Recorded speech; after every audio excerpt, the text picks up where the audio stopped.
Hello genealogists, it's Craig with Just Genealogy. Recently I talked about the peso dance, and one of the first places that you should go to start filling out the pesos or adding those records to a person, in my mind, is the census. You should always do census research first. If I'm doing a Revolutionary War soldier, I look for him in the census, getting back as far as I can in the census, then I look in tax lists. If I'm doing a Civil War soldier, the first thing that I do is look in the 1860 census. And then before I look for him in the soldier records and the military records, I'm going to look for him in the 1870. Always, always, always do census research, largely because it's so easy. And you can also learn so much. I mean, you're going to be able to learn things like, did they own land? AKA, what's the value of their real estate? If you can see in the census that they own land, then you should be looking for land deeds. You want to know about their marital status. Sometimes in the census it'll tell you how many years they've been married. Sometimes in the census it'll tell you how many children they've had and how many children are living. It may tell you things like where they were born and where their parents were born. Every census is different. You want to look at them from the perspective of knowing what each census can tell you.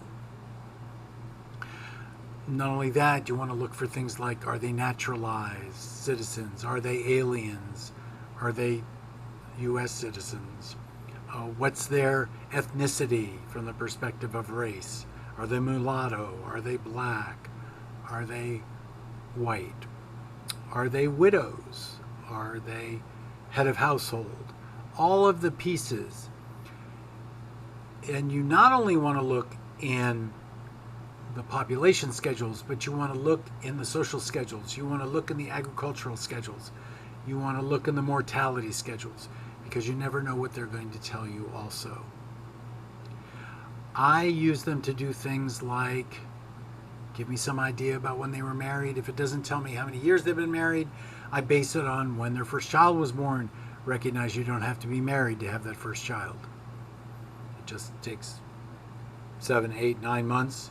Usually 9, sometimes 10, and then you have a kid, and you don't have to be married when that happens, but usually you're either married long before that, meaning months, or a few months before that, or a few months after that. Also, you're going to learn parents' birthplaces in some censuses. So there's all kinds of things that you can learn once you find the right person in the census. And that can be problematic, because I know that I have an ancestor who was born in Nova Scotia, but the census says that they were born in Norway. His name was Benjamin Parrish. You've met him before. We also have the issue of, for example, Parrish can be spelled P-A-R-I-S-H, P-A-R-R-I-S-H, might be spelled with an F. There are multiple ways to spell things, and you don't know how many times when I've said to somebody, well, did you find them in the census? And they go, I didn't find them in the census. And then the first thought that comes to mind, in my mind, is you stopped too soon. That's not to say that there aren't people who don't show up in the census. I mean, lots of people don't like government people. Lots of people don't like people showing up on their doorstep and being nosy and asking questions. So they may just be out of town when the census taker comes around. You never know. But the issue is, most people stop too soon. You want to be able to find somebody in the census, because that grounds them in a place and in a time. And the most important thing you can do to your ancestors is ground them in a place and in a time, because you can build on that piece of knowledge. I have a recent example, and you'll see it in an article that I'm about to write. Actually, not about to write. I've already written it. It's already been edited, and it should be in an upcoming NGS magazine article on researching the Mexican War. And I've got a guy in there. His name is Gillespie. But in the census, his name is not spelled like Gillespie is spelled. It's Gillespie. And it's shorter, and it doesn't look anything like Gillespie, but it's him. And part of the reason why I know it's him is because of the peso dance. This guy's born in Alabama and living in Illinois. How many people born in Alabama live in Illinois, seriously, with a name that begins with G, I-L? Anyway, so you want to rely on your ability to have alternate spellings. Recognize that the census taker rarely is going to ask somebody, how do you spell that? Because that would make them look like they were stupid. So they're going to guess. And they're probably not going to show the person. And there may be the case the person doesn't know how to spell their name anyway. So many times it may be spelled one way like it sounds, but the way you spell it because you know, not there. So example would be Tolliver and Taliaferro in Virginia. It would be, their name is pronounced Tolliver, but it's spelled Taliaferro, just as an example. McGackey and McGaha are other examples. So there are words that are pronounced one way but spelled entirely different. So you just have to be used to that. So you may either have to work both ways. You may have to deal from the perspective of how you know it's spelled, which is probably the first place you're going to go, or how it is actually pronounced, which is the second place that you're probably going to go. I have used the census to track down people and try to learn their maiden names, because in the census it generally doesn't have a maiden name associated with a marriage. So you've got a head of household and you've got a woman there that's his wife, identified as his wife, and they've been married a short period of time because they have a young kid. And the issue is you don't know the maiden name of that woman, but you have the issue of it must be there somewhere. So you look for that name. And I'm not talking about somebody named Mary. Actually, I'm talking about, in this specific case, somebody named Cornelia. And I was able to look through the census and found that there was only one Cornelia in the entire county for some strange reason. She wasn't born in that county, so maybe that's why. But there was one Cornelia. And in the 1860 census, she's found in the household of Edmund Kingman. In the 1870 census, she's found in the household of Benjamin Parrish. You've heard of Benjamin before. And in the household of Edmund Kingman, there is no longer a Cornelia. So using the clue of Kingman as a possible maiden name and a hypothesis associated with that, I eventually was able to demonstrate that, in fact, Cornelia Kingman, that found in the census in the household of Edmund Kingman, was in fact the wife of Benjamin Parrish 10 years later in the census. So you can do it that way.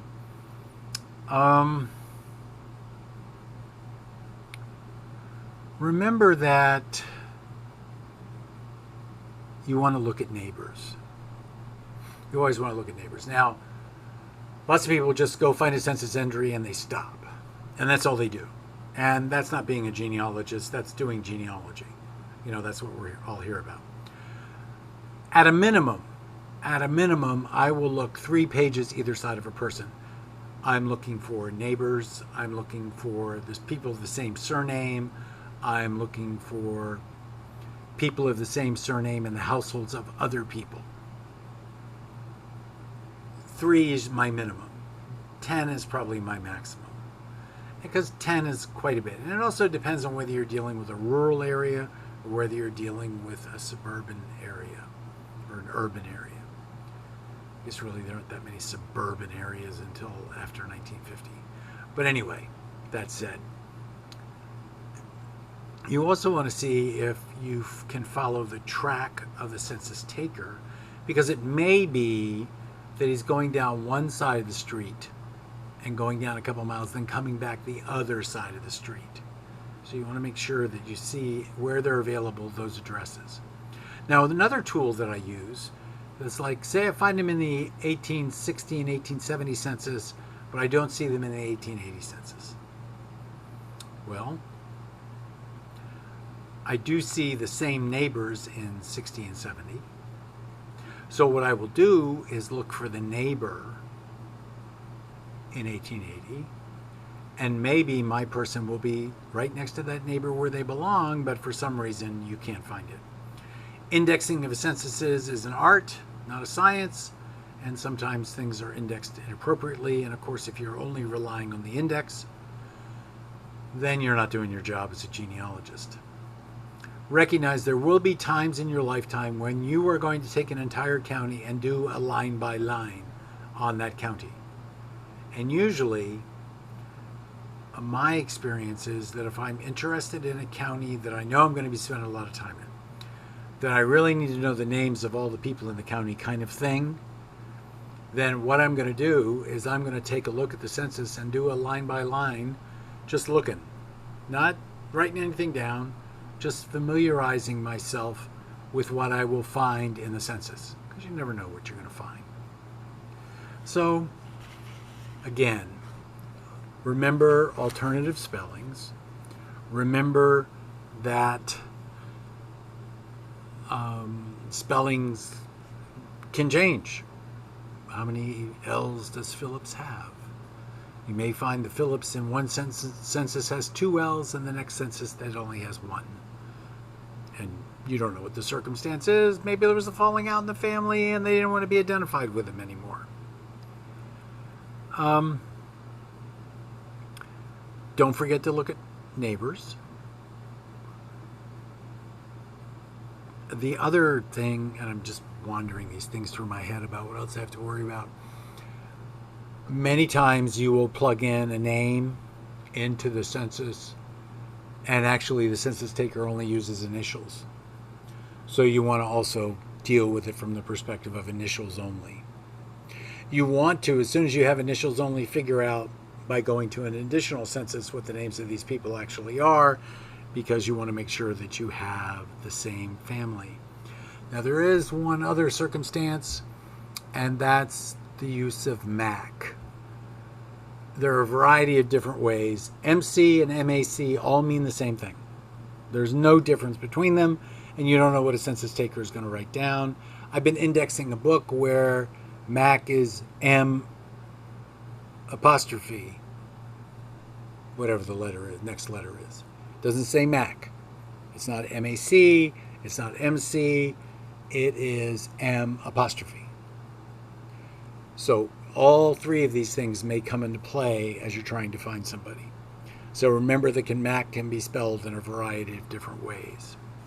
Also remember that you may be dealing with somebody's middle name because that's how they're known rather than their first name. So, for example, I have a brother who is known by his middle name, not by his first name, because that happens to be the first name of my father.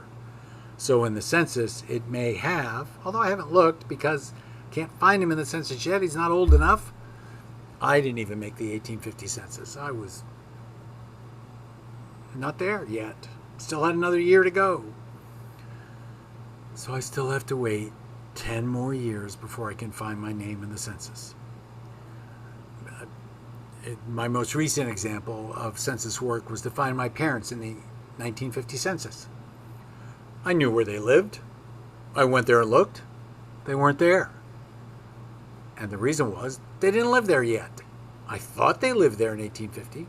I thought they got married and that's where they moved. Didn't happen that way. So I went to my father and I said, "You didn't tell me you lived near the DC line." "Oh yeah, we lived in a basement for a while." "Thanks, Dad." So anyway, don't forget agricultural, manufacturing, social, and I didn't mention them, but the slave schedules early on, and the mortality schedule. I think I've pretty much covered all the pieces about census that I need to cover, except that recognize there's more to this record than just the people whose names are on it. Remember, some of them will tell you where their parents were born. They'll tell you where the children were born, in regards to state anyway. It may be country. It might, in some cases, it may be a county in Ireland. You never know until you look. Trust? No. Because we don't know who actually provided the information. And don't forget that what age is identified for a woman isn't necessarily the age of that woman. She may be, what's a good word, recalcitrant in sharing her actual age with someone. And for some reason they may want to be older, for some reason they may want to be younger. Usually they want to be older in the beginning of their lives and they want to be younger in the end of their lives. So I'm just saying you can't rely on age necessarily to be consistent, just like you can't rely on names to be consistent. What you want to find is multiple records. I believe the census records are probably the easiest to access and most important records that you can start your research with, because it gets a person on the ground. And then once you've got them on the ground, what are you going to go for next? You're going to go for a map. Because once you have them on the ground, you want to see what that ground looks like. So this has been Craig with Just Genealogy, and I've been talking about how to use a census, how to find somebody in a census. If you've got a census problem, share it with me. Maybe I can help, because that's what I do. I try to help. This is Craig, Just Genealogy. Another day of genealogy. Be careful out there, please. Bye.